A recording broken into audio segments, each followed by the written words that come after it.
So, transfer window's over. And there's something that we West Ham fans need to get off our chest.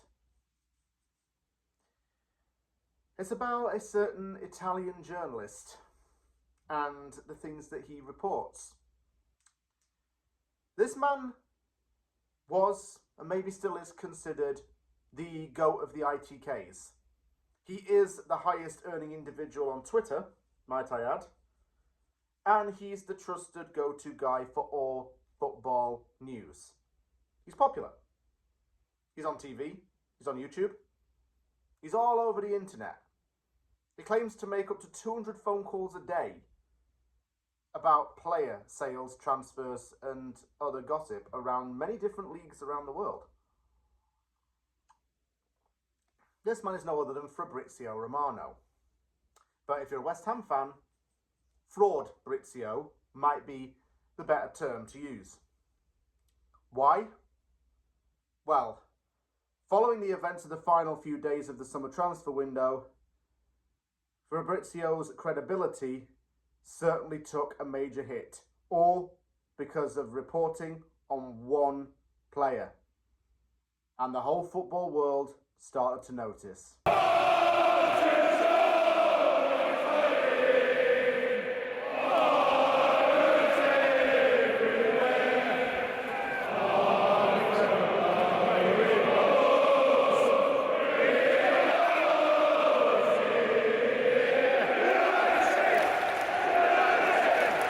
So, let me set the scene.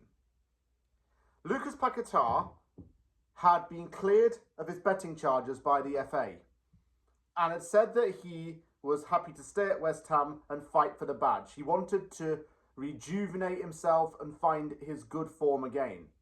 He'd faced a lot of scrutiny from West Ham fans over performances. He'd not been playing as a £50 million player should.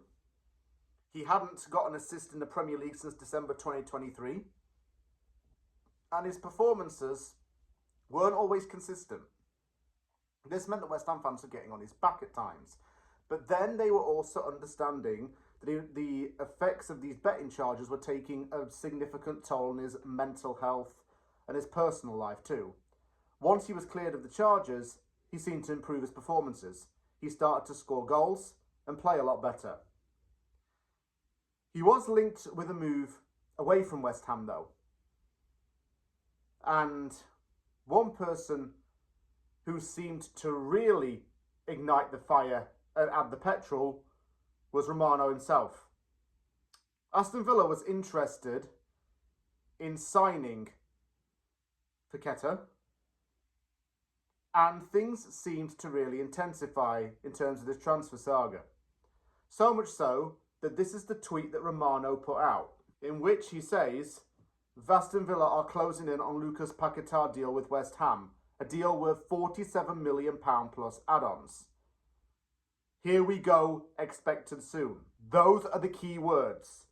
Here we go, meaning transfer is going to be completed, expected soon. How soon is soon? Maybe we do not know. West Ham fans really didn't like this news. In fact, they turned on him and let their feelings be known. Here are just a couple of tweets to show you what I mean by that. Fans really were not happy about this.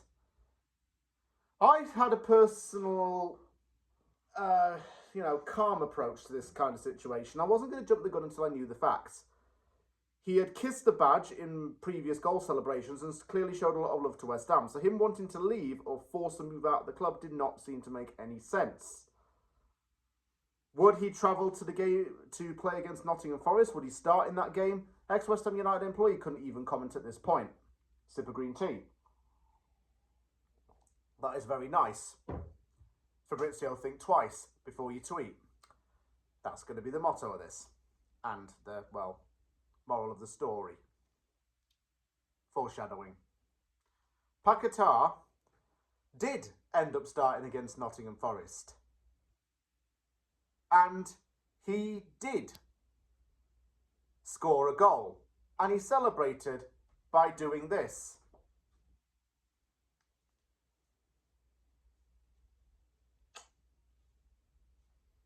What does that mean? Phone to Unai Emery, decline the call, I love West Ham. Cold celebration, sub-zero stuff, man. And then, soon after that, this is what Romano tweeted. Kissing West Ham badge after official bid from Aston Villa last night. Clear message.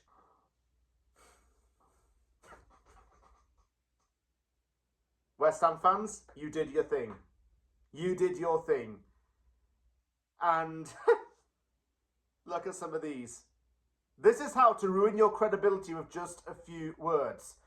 Building trust and building a rapport within the journalism industry can take years to do and just a matter of seconds or even just a couple of words to destroy.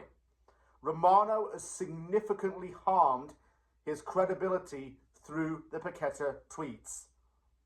Yes, our Brazilian Magnifico has made you, Noki Nobed, look like a right idiot. He really, really has. He's made you look stupid. He's made you look unreliable. And a few days later, it got even worse for Romano when he jumped the gun on the Mark Gay to Liverpool signing and it ended up not happening.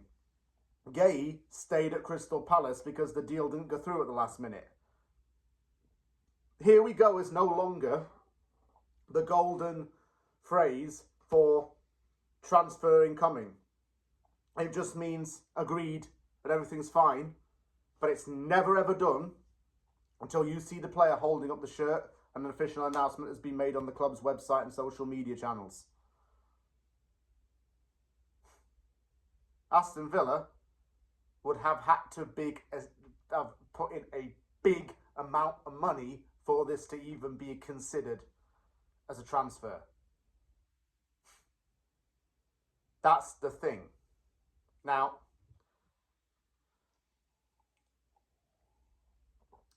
here's the issue. Romano has not been accountable to anyone for what he has reported. And this Paquetá situation has hurt him big time. Do I feel sorry for him? No. Do I feel that he has been disrespected? No. Do I feel that he should apologise? Yes, in some way. He's made the world's biggest ITK look foolish, has Lucas Paquetá. With a cold celebration and a clear message. There's only one colour of claret and blue for me.